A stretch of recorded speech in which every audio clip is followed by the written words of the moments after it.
An old school building in Grand Rapids is becoming a dangerous eyesore. That was the tip from a frustrated viewer.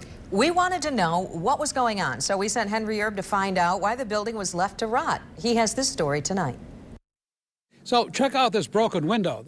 This is exactly what people in this neighborhood are worrying about. It would be really good for somebody to buy it and turn it into something and make it functional so it's not falling down. Yeah. So it's kind of sad because it's a beautiful building to sit there empty. Empty and headed downhill, the neighbors fear. We checked out their complaints. For starters, we found a couple of notices. City inspectors left them. One about trash in the parking lot. It had since been picked up. The other said the inspector found the school unsecured. We walked around the whole building and rattled every door. We found no way in, and all the windows were boarded up. But we also found some of the stuff that the neighbors hate. Graffiti on some of the walls, 2 broken windows, and holes in the outside wall. Looks like somebody dug them out. So we need something positive to happen with that building, not just be empty. A couple of years ago, the school board sold Eastern and 2 other buildings to a Detroit developer who promised all 3 would be turned into housing. But the developer pulled a fast one and immediately sold the buildings to the for-profit charter school company, National Heritage Academies.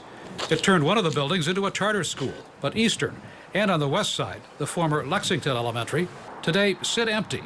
At Lexington, we found the place boarded up, except for the front door, where we found a big hole in one of the windows. The neighborhood association calls it a never-ending battle. She says that every couple of months somebody tries to break into the building. It usually takes the police and city inspectors to get the building closed up tight again.